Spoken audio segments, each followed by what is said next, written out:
සංස්කාරය අනිත්‍යයි කියලා. සංස්කාරය අනිත්‍යයි කිව්වා. එතන මොකක්ද හාමුදුරනේ කතාවේ තේරුම?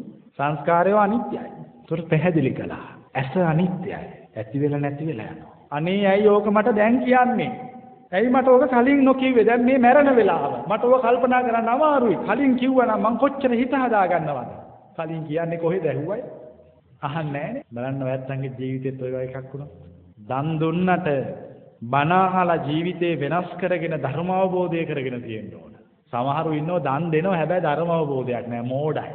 එතකොට ඒගොල්ලෝ ඊළඟ ආත්මේ උපදිනකොට සල්ලි තියෙනවා හැබැයි මොලේ නැහැ. කොච්චර සල්ලි තිබ්බත් නැන්නේ මොලේ නැතුව. මොලේ නැතුව උපදින්න නම් ධර්මයේ තුල ජීවත් වෙන්න ඕන. සූත්‍රයක් තියෙනවා අංගුත්තර නිකායේ නවක නිපාතේ දේවතා සූත්‍රය කියලා. එක එක දෙවිවරු කණ්ඩායම් එනවා. ඒවල බුදුරජාණන් වහන්සේ කියනවා ස්වාමීනි ඉස්සර අපි දන් දුන්නා. අපි නම් දන් දුන්න එක විතරමයි කළේ. අපි වෙන මුකුත් කළේ නැහැ. හාමුදුරුවන්ට වැන්දේ නැහැ, බණ ඇහුවේ නැහැ, ආසන පැනෙන්නේ නැහැ. අපි දන් දුන්නා. ඒ නිසා ස්වාමීනි අපේ ශරීරයේ කිසිම එළියක් නැහැ. අපි කවුරුවත් ගණන් ගන්නෑ. අනිත් දෙවිවරුන්ලා කියනවා අපි දන් දුන්නා. අපි ආසන පැනෙන්නේ නැහැ, අපි වැන්දේ නැහැ.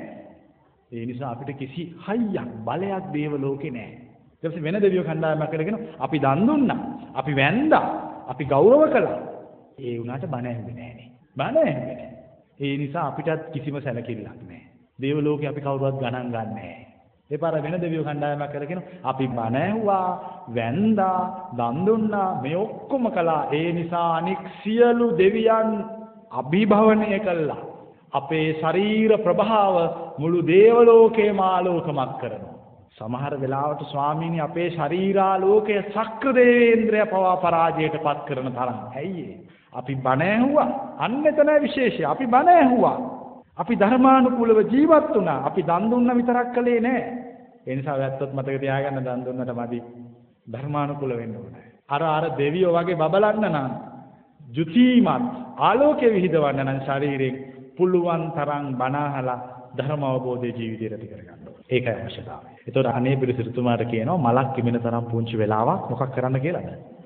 මෛත්‍රී භාවනාව කරන්න. එතකොට සිතුමා අහනවා හොඳයි. දැන් ස්වාමීනි ඔය සියලු දේ අවසානයේ අන්තිමටම වටින්නේ මොකක්ද? පිළිවෙලක් දැන් කිව්වනේ ඔකේ අන්තිම තැන මොකක්ද? මහ සිටුතුමනි අසුරක් ගහන වෙලාවක්. අසුරක් ගහනවා කියන්නේ මෙහෙම කරන එකනේ. ඇඟිලි දෙක මෙච්චර පුංචි වෙලාවක් කෙනෙකුට අනිත්‍ය සංඥාව වඩන්න පුළුවන් නම් සියලු සංස්කාර ධර්මයෝ අනිත්‍යයි දුක්ඛයි අනාත්මයි කියලා මෙනෙහි කරන්න පුළුවන් නම් අර කියපු සියලු දේටම වඩා ඒක වටිනවා. දැන් බලන්න කල්පනා කරලා. වේලාම සූත්‍රයේදී බුදුරජාණන් වහන්සේ දේශනා කරන්නේ අමුතුම වැඩපිළිවෙලක්. ඒ වැඩපිළිවෙල අවසන් වන්නේ විදර්ශනා භාවනාවෙන්. ඒ වැඩපිළිවෙල පටන් ගන්නෙ තිරිසන් සතුන්ට දන් දීමෙන්. මෙතන මොකද තියෙන්නේ ඇත්තට? පඩිපෙලක්. පුංචි පඩිය නගින්න. තිරිසන් සතුන්ගේ දන් දීලා ඉඳලා පටන්ගෙන හිත හදාගෙන තෙරුවන් සරණ ගිහිල්ලා සිල්වත් වෙලා ගුණවත් වෙලා බණ අහලා ධර්මය අහලා ජීවිතය වෙනස් කරගන්න. දැන් ඔයත් මෙහි ඉන්නේ ජීවිතය වෙනස් කරගන්න. ජීවිතය අලුත් කරගන්න. දැන් මේ බණ අහලත් නැගිටින්නේ පරණ එක්කෙනාම නම් මමත් මෝඩෙක් බණ අහපු ඇත්තොත් මෝඩයි. ඇයි? තේරුම් ගන්න නැහැ මේ කතන්දරේ. වෙනස් වෙන්න ඕනේ. ධර්ම මාර්ගයට යොමු වෙලා ජීවිතේ හැදගස්සන. ඉතින් අලුත් කරගන්න ඕනේ. හැමදෙස්සෙම හඳ වගේ වෙන්න ඕනේ. බලන්නකො හඳ අද බලලා හෙට මොන වෙලාවද? හඳ වෙනස්. එක්ක හඳ ලොකු වෙලා නැත්තම් පොඩි වෙලා. දෙකෙන් එකක් වෙනවා. හඳ හැමදාම එක විදියට ඉන්නේ. හැම තිස්සෙම වෙනස් වෙන්න. හඳ වගේ අලුත් වෙන්න.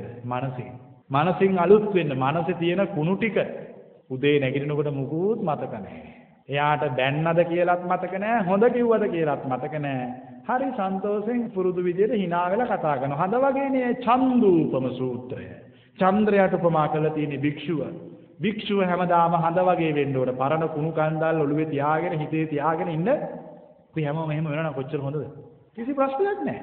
ඕන තරම් බැන ගන්න පුළුවන්, ගහ ගන්න පුළුවන්, හොඳ කියා ගන්න පුළුවන්. ඇයි හැමතිස්සෙම හඳ වගේ. කිසි දෙයක් මතක නැහැ. ඒක තමයි ජීවිතේ. ඒ වගේ ජීවිතේ හදා ගන්න ඕන, ගුණවත් වෙන්න ඕන. දාණයෙන් පටන්ගෙන සීලයට, සීලය තුලින් භාවනාවට. ඕක තමයි අපේ වැඩ පිළිවෙල. දාන, සීල, භාවනාව. දැන් මේ වේලාම සූත්‍රය හොඳට පරීක්ෂාවෙන් බැලුවාම වේලාම සූත්‍රය තුළ බුදුරජාණන් වහන්සේ උගන්වන්නේ දානයෙන් සීලයට, සීලයෙන් භාවනාවට යන ප්‍රතිපදාව. භාවනාවෙන් සමත භාවනාව ඔස්සේ විදර්ශනා භාවනාවට. අන්තිමට නවතින කියන්නේ විදර්ශනා භාවනාව ළඟ. ජීවිතයේ යථාර්ථය තේරුම් ගන්න. සත්‍ය තේරුම් ගන්න. බුදුරජාණන් වහන්සේ පෙන්වන මාවත වටහා ගන්න. වටහාගෙන ජීවිතේ පුරාවටම අත්හැරීම පුරුදු කරන්න. කිසි දෙයකට ලෝභයෙන් බැඳෙන්න එපා. ආසාවෙන් ඇලෙන්න එපා.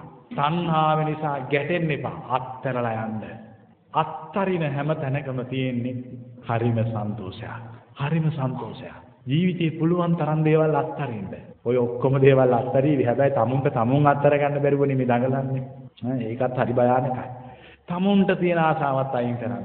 එතකොට හරිම නිදහස්. හරිම නිදහස්. අන්න ඒ කෙනා තමයි හිත දියුණු කරගත්ත කෙනා. හැබැයි ඒක ටිකෙන් ටික ආරම්භ වෙන්න ඕන වැඩපිළිවෙලක්. දැන් මේ වස් කාලේ, කටින කාලේ හොඳට පින්කම් කරලා, ලෝභය නැති කරලා, දැන් දානය ගැන දැනගත්ත පුංචි දෙයක් දුන්නත් මහත්ඵල වෙන්න දෙන්න පුළුවන්. දැන් ක්‍රමවේදය දන්නවනේ. හොඳට හිතලා මතලා කල්පනා කරලා ඥාන සම්ප්‍රයුක්තව දෙන්න ඕනේ. අසංකාරික කියලා කියන්නේ අරයා මෙයා කියනවට දෙන එක සසංකාරිකයි. කවුරුවත් කියන නිසා නෙමෙයි, මට අවශ්‍ය නිසා මම මේ පින් කරනවා කියන අදහසින් කළොත් අසංකාරිකයි. දැන් අපි වැත්තන්ට කිව්වොත් මෙතන මේ මල් දාන්න කියලා ඒක සසංකාරිකයි. තමුන් හිතලා මේක කළොත් අසංකාරිකයි. වඩාත් බලවත් අසංකාරික පින. ඒ නිසා කවුරුවත් පින්කමක් කරනකොට කායින්වත් දන්නේ නැත්නම් එහුවට කමක් නැහැ. නැත්නම් තමුන් හිතලා හොඳම දන්න විදියට කරන්න. කළ සතුටු වෙන්න. ඒ සතුටත් එක්ක තමයි නැත්නම් ජීවිතය ආලෝකමත් වෙන්නේ. ඒ නිසා මේ බුදුරජාණන් වහන්සේගේ දේශනාවේ දාණය කියන්නේ මහ වටින එකක්. ලෞතර බුද්ධත්වයට පත් වෙන මහ බෝසතාණන් වහන්සේලා පුදුම විදියට දන් දෙනවා. දන් දීලා සියලු භෞතික සම්පත් දී අවසානයේ ශරීරය අහුවෙන ඕනෑම කොටසක් ගලවලා දෙනවා. ඒ දීලා අවසානයේ මොකද කරන්නේ? ශරීරයක් දන් දෙනවා. දැන් අපිට දානි හම්බ වෙනවනේ. එතකොට අපි සන්තෝෂ වෙන්නේ ඔය බත් දැකලවත්, එළෝලු මාළු දැකලවත්, පළතුරු දැකලවත් නෙවෙයි. මොකක්ද දැකලාද? අන්න ඒක දැකලා සන්තෝෂ වෙන්නේ. දෙවියොත් මිනිසුත් සන්තෝෂ වෙනවා ආහාරයෙන්. ඒක දෙවියන්ගේ මිනිසුන්ගේ තියෙන එකක්. ඒනොත් දෙවියෝ වඩාත් සන්තෝෂ වෙන්නේ අර ලස්සන දැකලා. කාලා සන්තෝෂ වෙන්නේ නැහැ දෙවියෝ. ලස්සන දැක්කනම් ඒ ඇති දැන් කෑවෙන තුනට කමන්නේ දැන් ඇතිව. අන්න ඒ தත්ත්වෙට හිතපත් වුණා නම් කොච්චර ශ්‍රේෂ්ඨද? කන්න බොන්න ඕනේ නැහැ. දැක සන්තෝෂයටපත් වෙන ආසාදු සාදු දැන් සන්තෝෂයි කියලා ගියා. ඒක තමයි අවශ්‍යතාවය. ඒ නිසා මොන විදියට දුන්නත් දැන් සමහර ලුණු බලන්නේ. ඇයි ඒ? ලුණු බැලුවොත් එහෙම ඊළඟ ආත්මෙ ඉවරෙටම ඉවරයි. ඉතින් ලුණු නැතුව දුන්නොත් ඉවරෙටම ඉවරයි.